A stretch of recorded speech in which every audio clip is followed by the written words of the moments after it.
It's hard to imagine dating. At the root of it, do you think it's hard to have hope in that? I think it's easier to not have hope, actually, because I think I've been hopeful and I've been disappointed. I don't want to feel that anymore. So it's easier for me to be like, okay. That's real. My question now, can you trust God with your heart? Do we pray about our singleness? I will be transparent. I'm mad. I'm irritated about it. You don't want me to date, and I don't want to talk to you about it. It doesn't matter what I want, so. When we don't have that hope take place or take root, we find other ways to fill that spot where hope should be.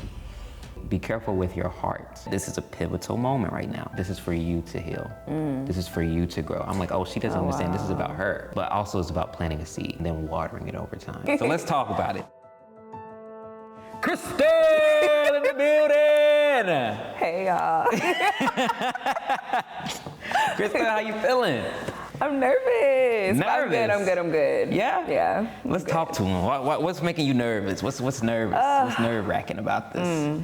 I feel like, I don't know, there's actually a lot. I feel like the conversation around singleness, around relationships, dating, it's just an interesting one to have. And, you know, it's vulnerable, but I know that I can't be the only person who feels a certain way about it. Absolutely. So, yeah. Absolutely. Well, we're not gonna dive right into single. Okay. We're gonna backstep. Okay. We're gonna backtrack a little bit. Okay, Christelle, I know you. Right, but some people might not know you. Why not give a little information about who you are, your brand? So hey y'all, I'm Christelle. I am a marketing girly. I feel like, where did I begin? I went to UGA. That's where I ran into Ian, and I got my degree in marketing there, class of 2020, justice for us always. And then Justice for us. Because that was too much. It was rough. I love a PowerPoint graduation, but you know. Oh my goodness. I got my master's in marketing in 2021, and I also couldn't walk because we're still in the pandemic, but it's okay. And ever since then, I've just been, you know, just trying to figure out life. I do content creation. I am an entrepreneur, but it's been kind of in the backseat. But I just got laid off, so maybe it's my entrepreneur season again. So, you know, the way to turn it. Right, you know, that's what I've been challenged to do in this season. So, yeah, that's a little bit about me.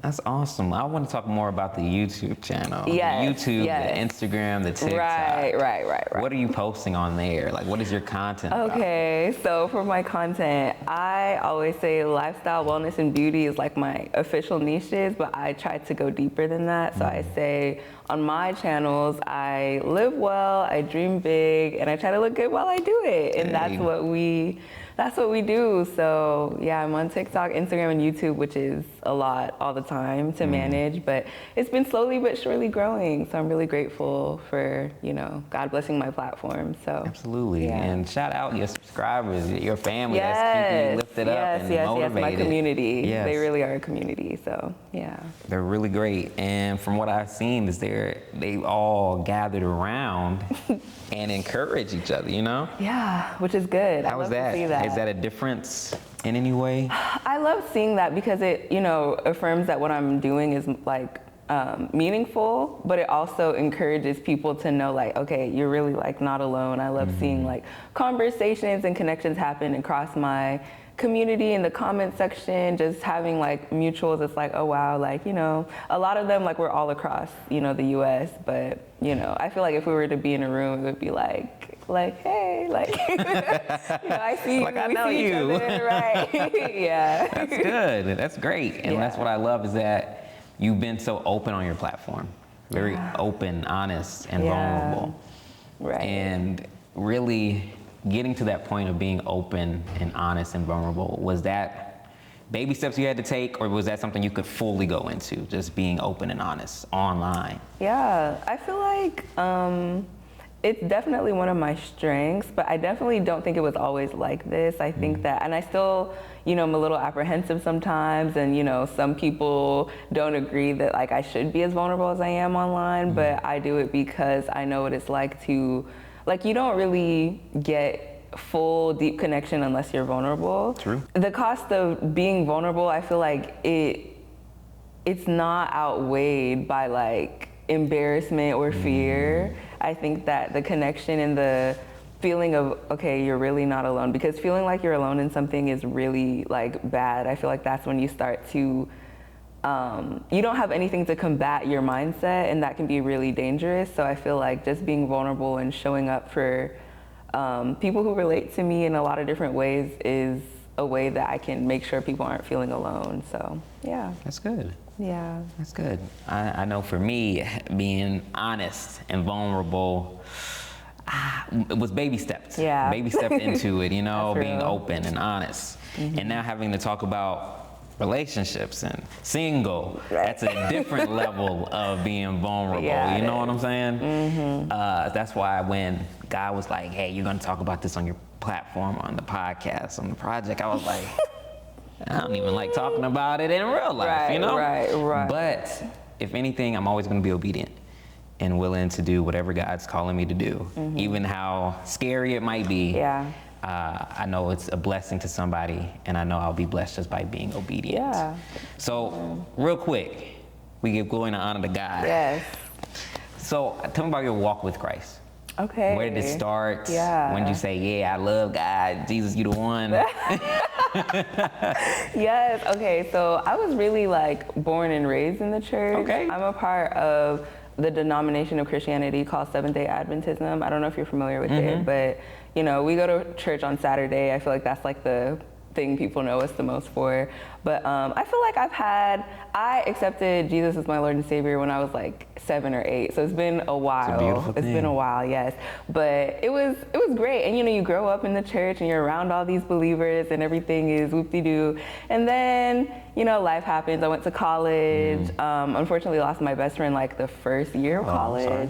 Yeah, so I feel like when something like that happens, you either like go fully into your faith or you kind of like are really rocky with it. And I feel like at first, like, I feel like in general, my coping mechanism is always to be like, this is fine, I'm fine. So even when that happened, I was like, yeah, I'm fine, God is amazing. And then I feel like as I started to really process the loss and just life, I was like, wait, what's happening here? And then, you know, college is an interesting time. I feel like you're just, especially going from like a kind of sheltered upbringing into the atmosphere of college. Like, I'm grateful I was actually really young for my grade because I wasn't like trying to be outside and all of that.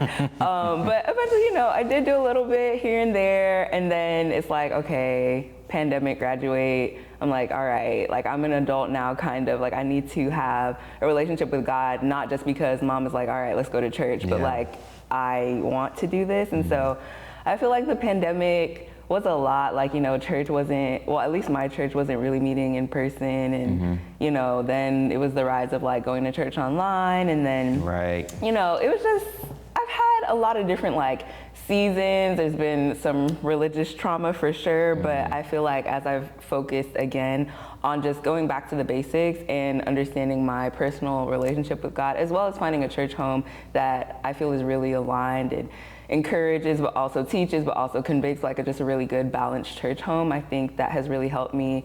Not perfect by any means, struggle daily, but you know, I'm here, I'm trying. So we all strive to be. So that's really good. And I love the fact that you said, you know, and just hitting on it, really, could I ask college, where were we praying? Were we seeking God? Or were we, you know, you see your shelter and you're like, you know, I'm not trying to do everything like that. And I can relate to that because going to college, I was like, oh, I'm not about to get into everything like this. I'm not even remotely. I went to a party.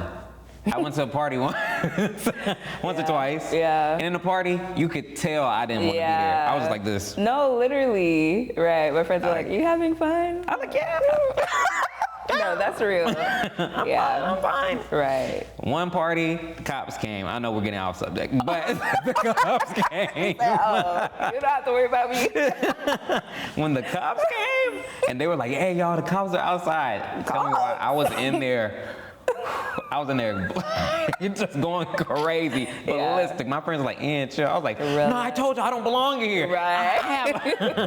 Did you find a church home? I did, yes. Okay, what's the name of that church? So my church home is Revision Church Atlanta. Okay. Love it, led by Dr. Wesley Knight. Yeah, I just love it. I found it like 2, 3, a couple years ago, I don't know, but okay. I transferred from my like childhood church, which was, hard for me. All the adults were like, "You're transferring?" Like, but it's okay. But I really do love that church. I feel just really like, I always learn something. I'm always like, you need to do better, but I'm also like encouraged. It's not, I could go on a whole tangent, but it's just I just really do love my church home. Yeah. That's good. And what really spoke to you about that church? That this is going to be my church home. Yeah. This is who I want to go with my walk. I feel like, in Christianity, there's a lot going on, all the time, especially online. And I feel like,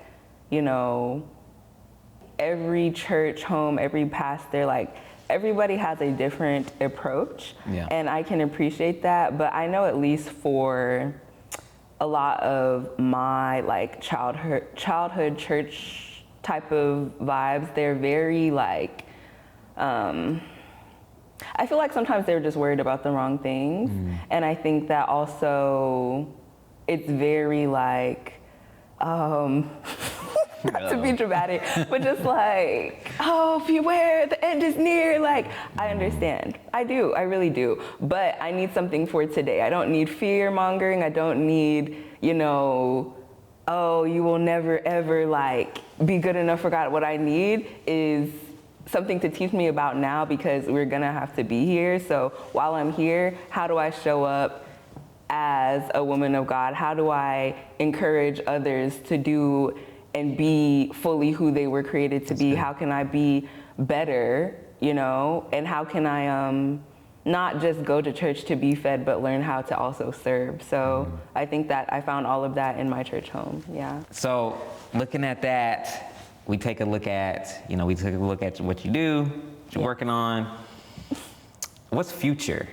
I'll talk about a little bit what's future coming. Okay. You got a birthday coming up. I do. November 6th. Talk about the birthday. What are you doing for your birthday on November 6th? So I wasn't gonna do anything. Okay.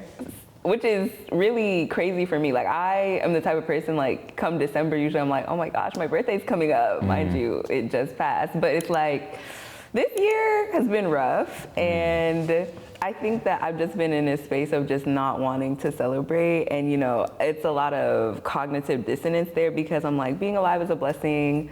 I'm grateful, but I just did not expect life to look the way it does right now. And so I'm like, I'm not in the mood to celebrate, but it's not about my mood. It's about celebrating the fact that I'm alive. So Amen. I'm trying to get out of it. This is helping me. I'm feeling much better today. This is probably one of my better days this week. What's good? Yeah. So I don't know. I think I'm just gonna chill. I told my friends they could come over. I'm not doing anything except you could come over, we can chill. That's literally all I said. That's all I have the capacity to do. And I am supposed to travel, but it's hurricane season. So we'll see. I don't know. That's true. You can look at doing something safe. Right. We can see. I don't know. Hopefully do something. Yeah. But I'm glad that birthday's on the horizon and we're able to add just a little bit of joy before your birthday comes, Yes.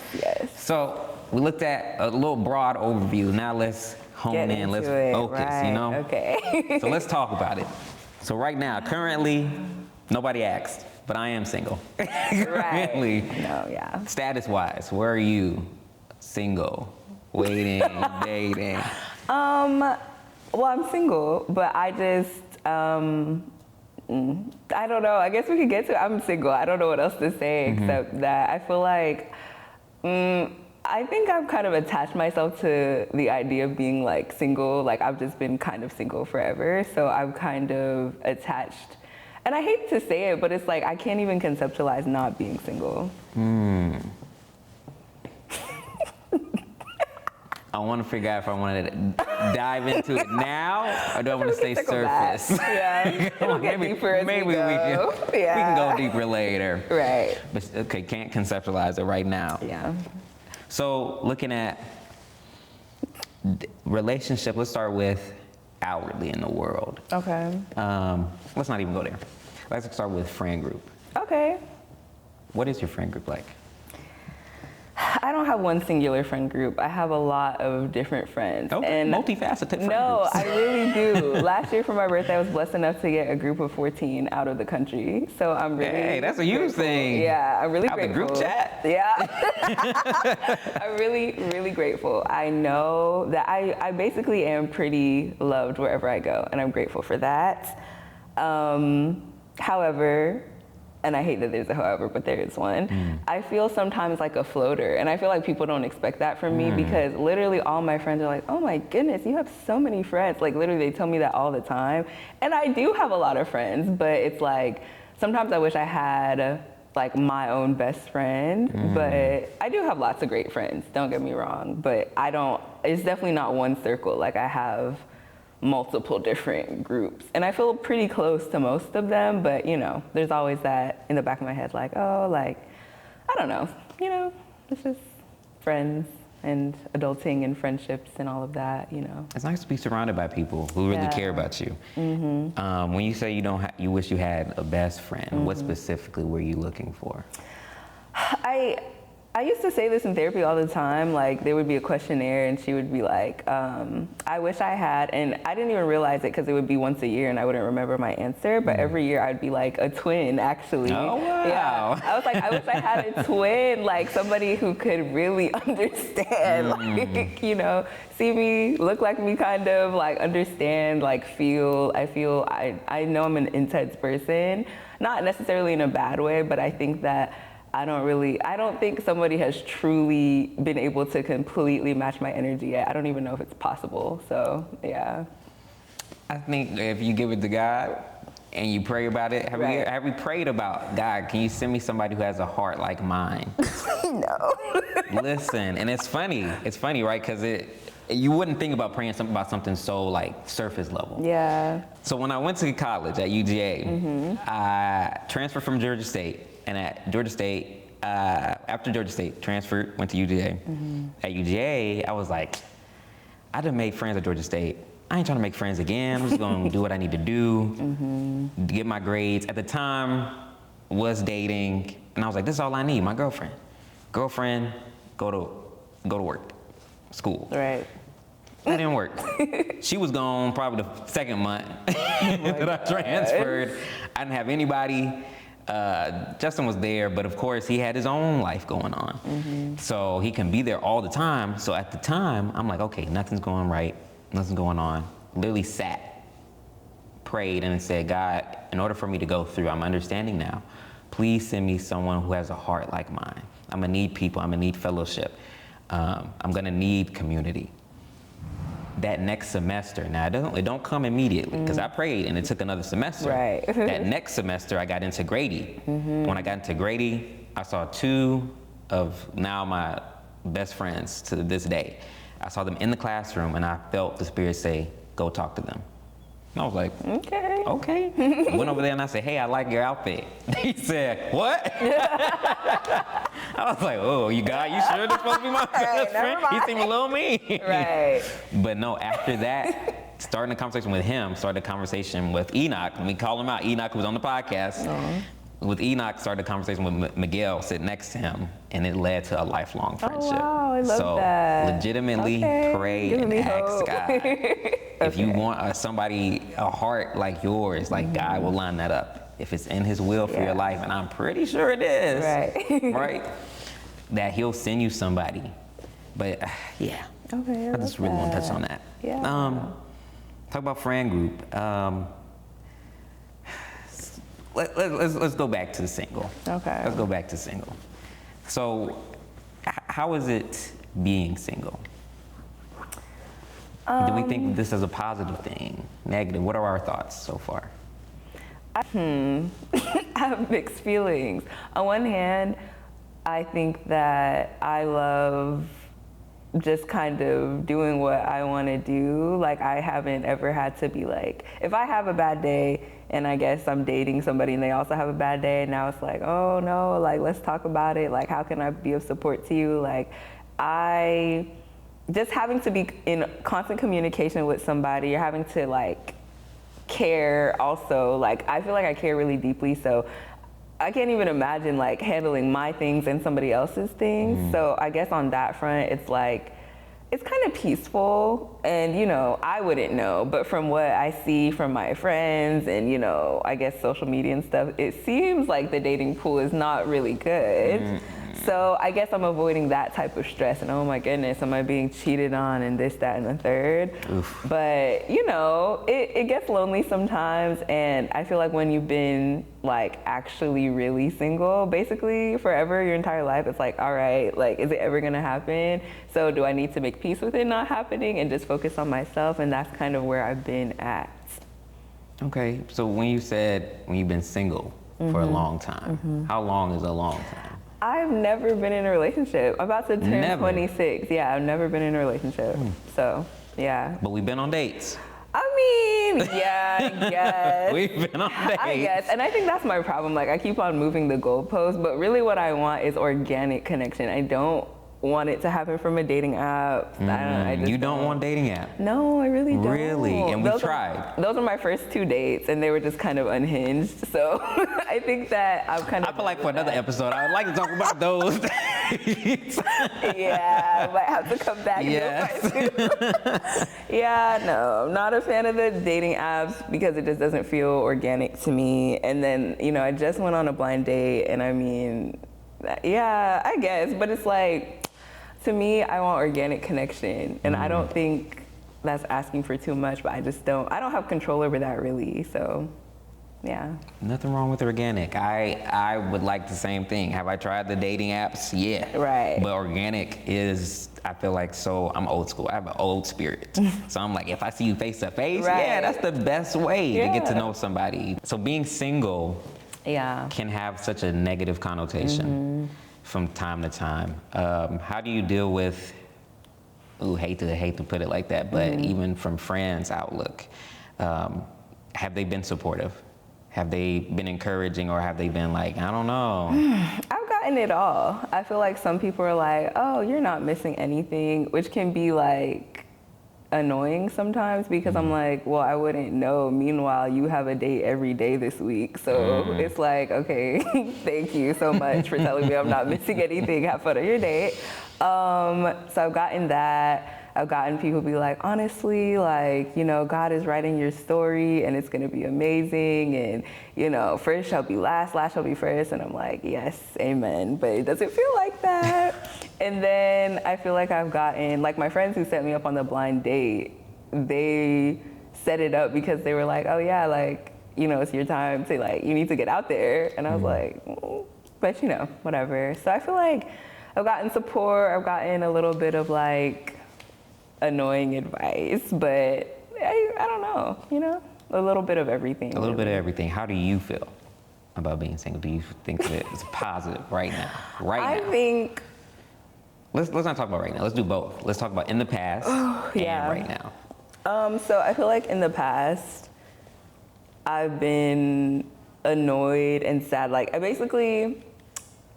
guess what has really been making me, like, you know, kind of crash out a little bit is I remember being 16 feeling like, oh my goodness, like, I'm 16, you know, I'm in high school. I was graduating high school at that point, but like, you know, my friends, you know, they went to prom with people, and you like, were 16 graduating high school? Yeah.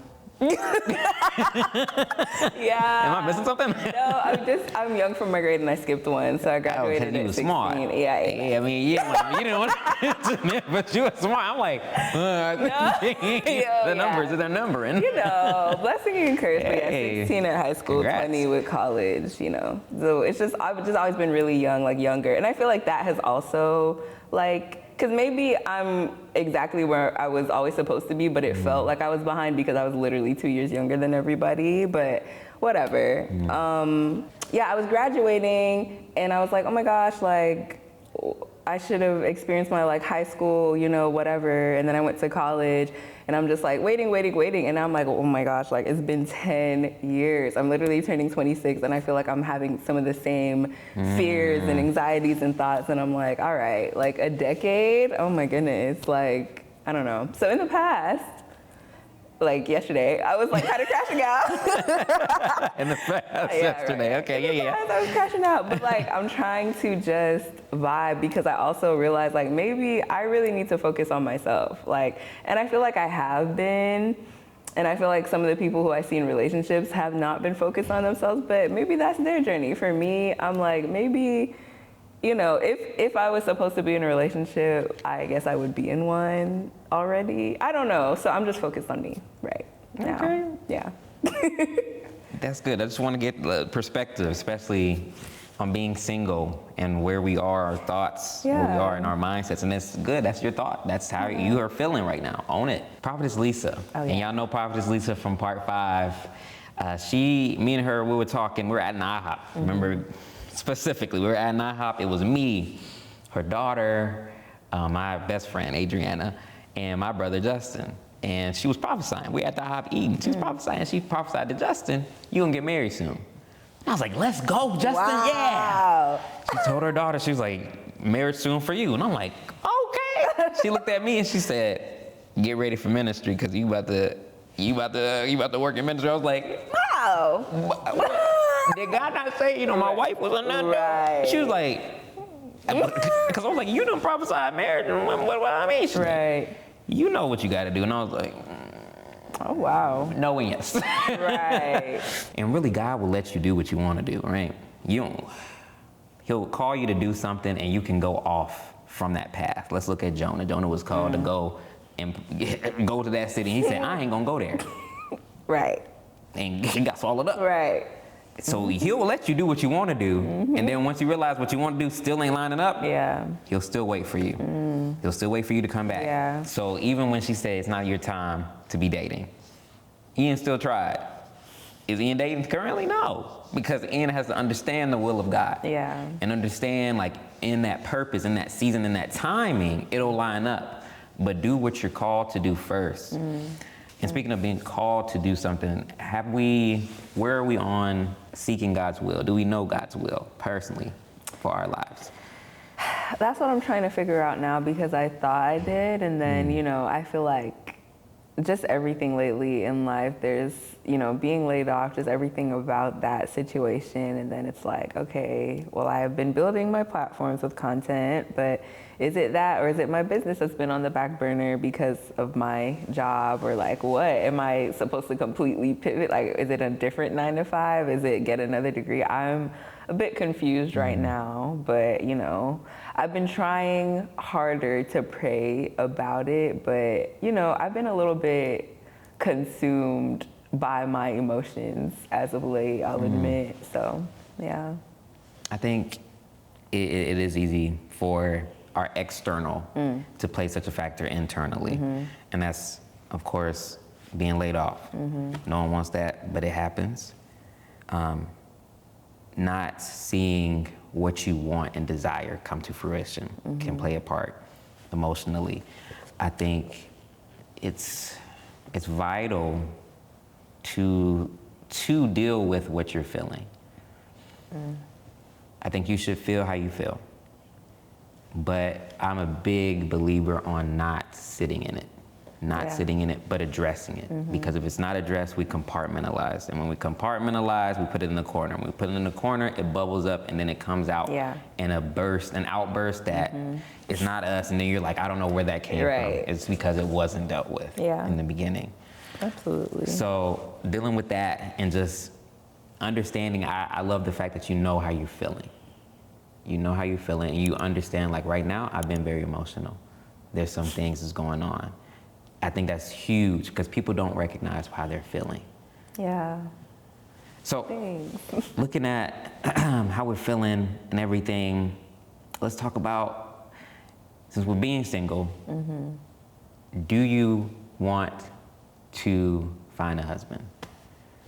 Well, yeah, I want him to find me. Would you like to be married? How about that? Would you like to be married?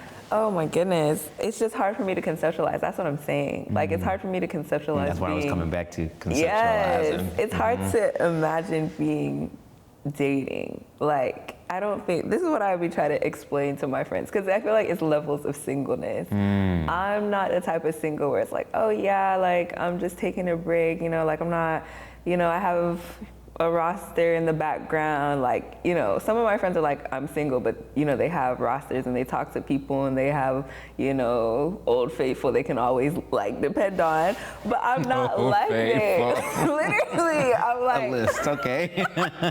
I'm not like that. Right now, I can't even conceptualize going on a second date, much less having an actual, like, I can't even say it, boyfriend. And then it's like, fiance, husband, it's so like far-fetched to me. And maybe that's the problem, but it's like really far-fetched for me to conceptualize. Is it something that I want for myself? Yes, but it's hard to conceptualize it, is the short answer. Yeah. Hard to conceptualize. Yeah. When we say hard to conceptualize, it doesn't make sense. It doesn't make sense. And we can't see that for ourselves. It's like I can, but it's just like I really have to like lock in and like it's hard to see. And it's so crazy because there's other areas of my life that I can see clearly.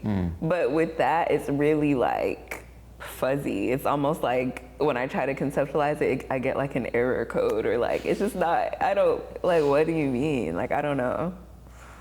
It's interesting. I like the error code of the thing. Like, Yeah. It's like, it's hard to think about. Yeah. It's hard to put that into words, even a thought. Yeah. But I think at the root of it, do you think it's hard to have hope in that? Yeah. I think it's easier to not have hope, believe. actually, because I think I've been hopeful and I've been disappointed. So I don't want to feel that anymore. So it's easier for me to be like, okay, maybe it's fine. Like, I'm fine. I'll get a dog or something. It's interesting just because when we don't have that hope take place or take root, we find other ways to fill that spot where hope should be. And if our hope isn't in Christ, we'll try and put it in other areas in different ways. If it's not putting our friends there in that place of hope, if it's not putting, to some extremes, people will put drugs there because I don't want to feel that hurt of not being wanted, of not being seen. People will feel that spot where hope is with different areas, and it can become very dangerous. Yeah. What I will say, Spirit pressed upon me.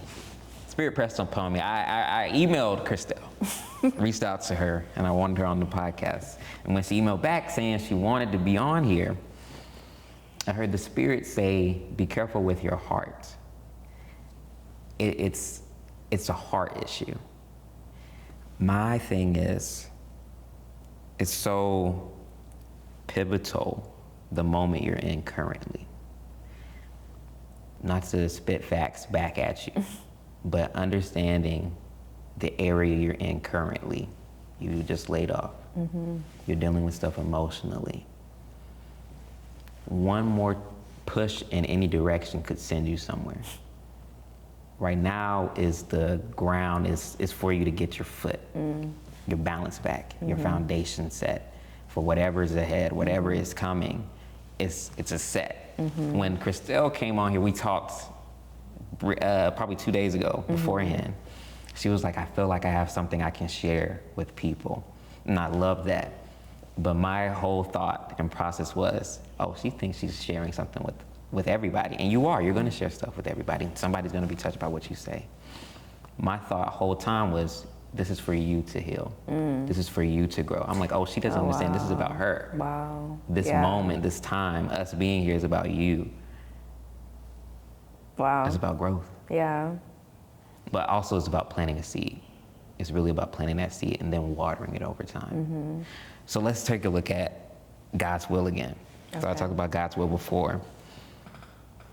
Do we pray about our singleness and bringing it to God or dating? No. I will be transparent. I feel like, and I mentioned this when we were talking, but I have basically, in my limited human brain, have been like, okay, obviously you don't want me to date. you have hidden me in this cloak of invisibility, and I'm mad. I'm irritated about it, and I don't want to talk to you about it because obviously it doesn't matter what I want. So it's been an area of my life where I'm just like, I've been encouraged, and I feel like maybe once or twice. I can count on a handful of times when I'm like, all right, God, like, help me to shift my focus, help me to, you know, basically, if you don't want me to date, or if this is not going to be for me, which is really like black or white thinking, maybe it seems like dramatic, but you know, whatever. If I was like, if this isn't for me, take the desire away from me so that I can shift my focus. Like, I'm just tired of having it on my heart if I'm just gonna be met with disappointment. So I know that I should pray about it more and ask God to reveal his purpose and give me clarity and, you know, comfort and help me to endure if it's gonna be a waiting season, to just be content. I understand the prayer points, but I haven't been praying them, so yeah. And that's real. Yeah. And I thank you for sharing, because it's real, because at some points when we don't feel like nothing's lining up, I want this, my desires haven't lined up, God, what's going on? We do become distant, and we do move away from God, and that's real. I can think about maybe a time when I liked somebody, they completely didn't like me, or they told me a story and said, I'm not even dating right now.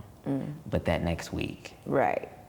they were dating. Right. So I'm like, oh, it's me. Right. And then you go, okay, God, so you just don't want me to date. Have I been there before? Absolutely. I think the thing that always brings me back going to God is, one, I don't know no other way. Right. I see my parents do it when things get rough, difficult.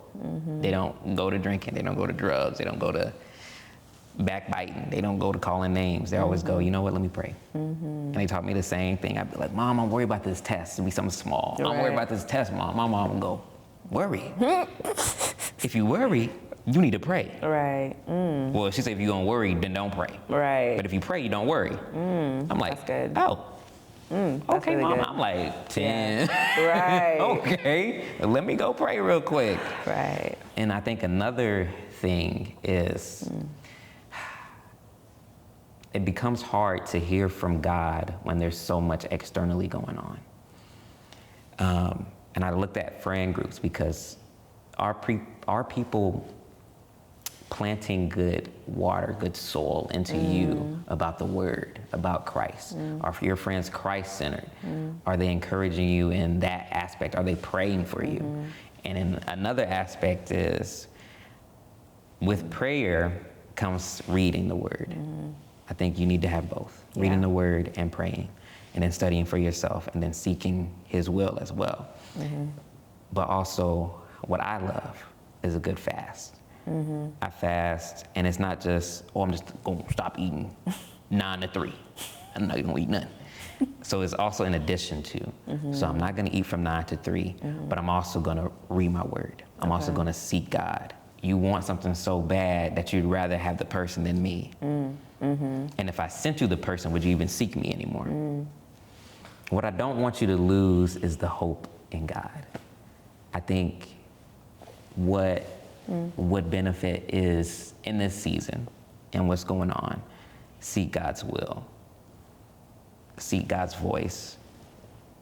And I mean, just take the time. I got done doing a message Tuesday night on Bible study about Mary and Martha. Mary and Martha in the Bible, Jesus was coming to Jerusalem, going to Jerusalem, but he was stopping at Mary and Martha's house.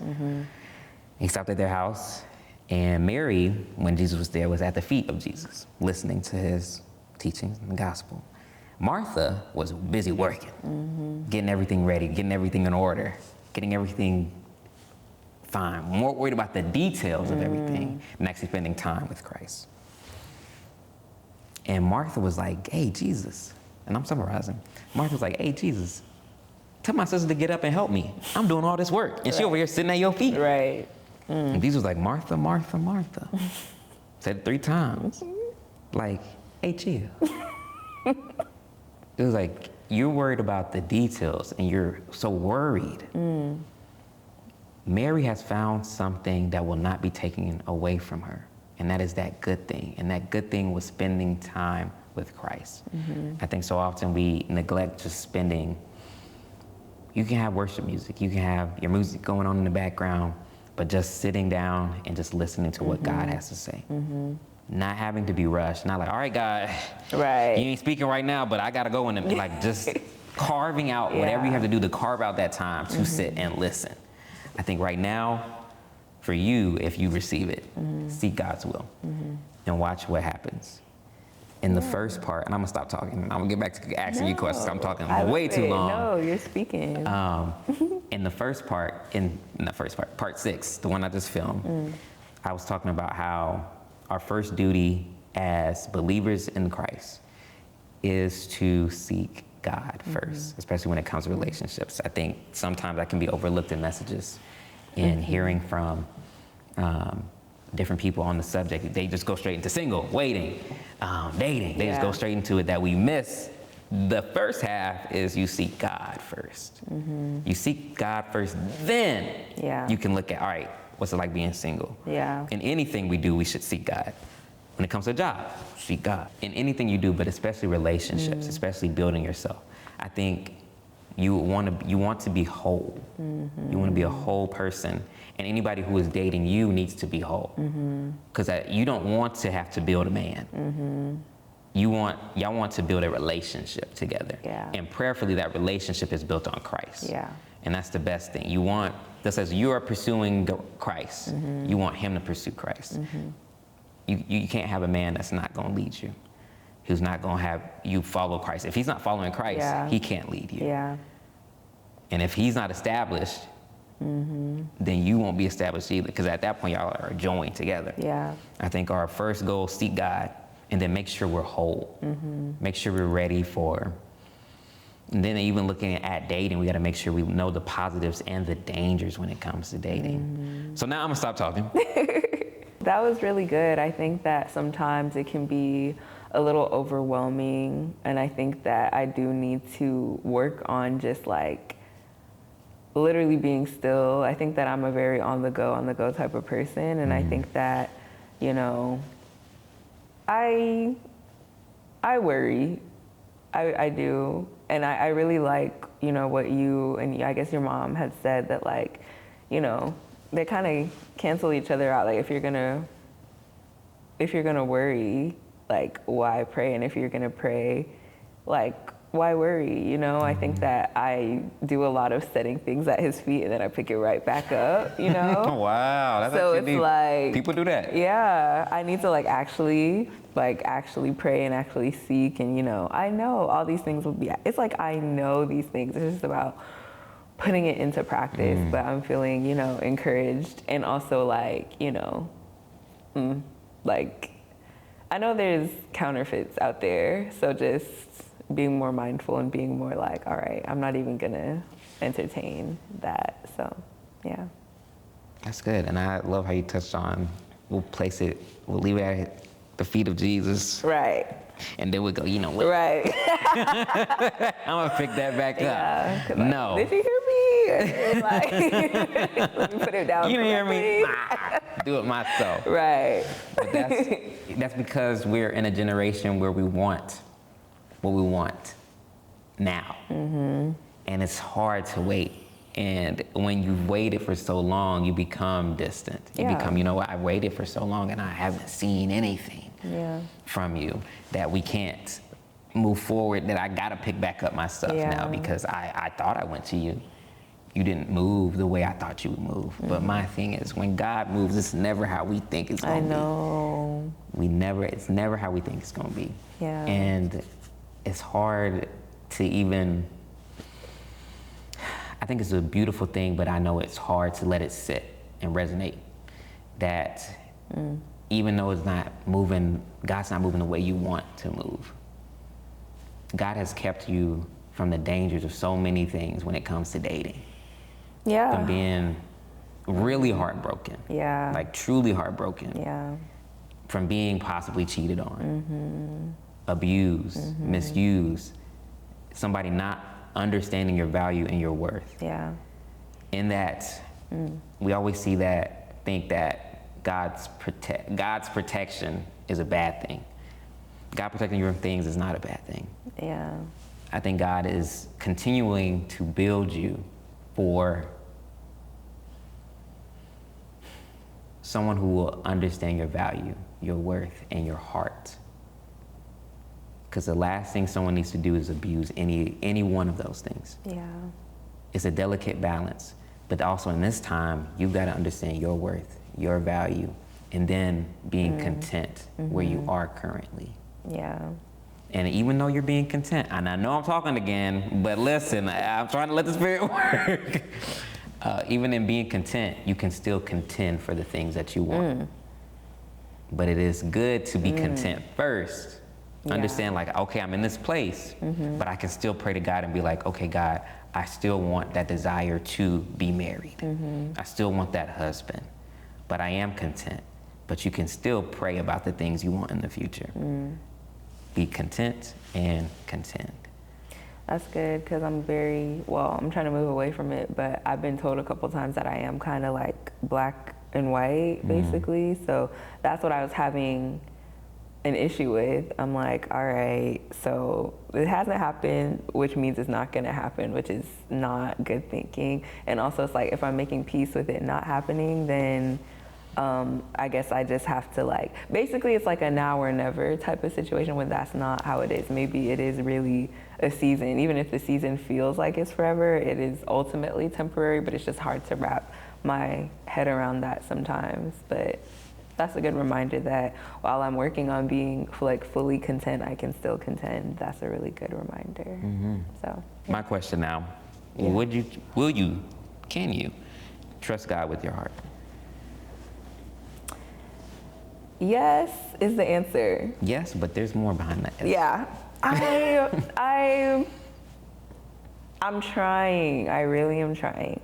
I think this is basically where we started to go with what you were saying, but waiting, and it's not for me, it's not even I feel like I've tried, or I've tried everything basically. That sounds so dramatic. I'm not saying that I've just been oh, I don't know what happens. I just never dated. It's not even like that. I feel like I've been in the same space and opportunity as, my friends, or I've, I don't know. I have been in a lot of different situations that could have led to something, and they just haven't. And it's not even neutral. Sometimes it's been negative. Sometimes it's been rejection. Sometimes it's been genuine rudeness. Sometimes it's been non-response, ghosting. I've experienced a lot of different things where it's all right, okay, I'm here, I think it's a human desire to want connection. Absolutely. And I think that, as I see it happening for basically what it seems like to be everybody around me, it's just been a little annoying, because I'm okay, oh, this is some divine protection, but it just feels like I'm being punished or forgotten, basically. That's what it feels like. So I trust God with my heart, or maybe I'm trying to say that until I fully believe it, but I guess my situation in my very small, limited earthly mind, it just doesn't feel I know he's trustworthy, but I'm I don't understand the plan, so I'm I don't know. It's just hard, So. No, it's real. Yeah. It can become hard and you're waiting. Yeah. Especially when you feel like it's not amounting to what you want. Yeah. What your level of success is when it comes to dating, being in a relationship. Yeah. And I think there's several points I want to make, but I feel like I'm losing my train of thought already. It can be difficult to give your heart to God. And I understand why you're saying, yes, I can, but I have this hesitation in doing it. And I don't want to speak out of turn, but what we can do is make being in a relationship, dating, an idol. And we can, in a sense, worship that more than we worship God. That's real. In a sense, we can worship the doubt that we have more than we worship God. In a sense, we can worship nothing coming to pass and us settling more than worshiping and just giving it to God. Yeah, that's real. I think over some time you could have put more faith in doubt than faith in God. Yeah. And I think what God is looking for is not a part of you, it's your whole you. It's everything. God is more concerned about your whole soul, your whole being, your whole person, not you, not half in, half out. What's coming soon, and I know I said I was gonna talk about preparing to date and everything, and you got hesitant. What's coming soon is preparation. It's preparing. Like I said, this is a pivotal moment right now. Yeah. And what I need, I'm pressed to say and do this, is to get you to fully submit. It doesn't have to be all at once. Yeah. Baby step your way into it. He will show up for anyone who seeks him diligently. Continue to seek and watch how he shows up in little ways. Again, not in the way you think it's gonna be. It's always in God's way. And you're only gonna recognize it when you're face to face with a God move. When God is moving, it's only when you're face to face with it that you say, oh my gosh, Yeah. this is God. Yeah. And I'm gonna be honest with you, the devil is trying his hardest, his big one, to get you to be like, Yeah. she's never going back to you. Yeah. Because I'm gonna keep showing her other people in relationships. I'm gonna keep bringing her people who's like, yeah, I got a date tomorrow, Friday, Saturday, Sunday, and I'm gonna make sure that messes with her mind. Because the further we are from God, the more the enemy can take a foothold in whatever we're doing. Because if we're not edifying our soul with God, the devil is gonna come. Yeah. Tempting in any manner, any mindset, any way. The Bible says the devil is on the prowl. I'm summarizing, it's not exact. On the prowl, looking for anyone he can devour like a lion. Christelle, it's been a pleasure and an honor to have you on the podcast, on the project. Listen, if you have been blessed by what you've heard today, leave your thoughts, your comments down below. Make sure you like, comment, and subscribe, because the next episodes are gonna be just as great as this one. Yes. Christelle, again, any last remarks? Just thank you. Actually. Just really grateful to be here. Thank y'all for watching. Continue. I love, again, the name, just reminding us to not be in the passenger, because that's literally what my mind went to, but literally the backseat and let God drive. So you're doing great. I love and I see the Spirit working, and I really am encouraged. So thank you. That's awesome. Yeah. Again, grateful to have Christelle here. Prayerfully you were blessed by this, and you all at home are blessed as well. I'll see you all in the next episode.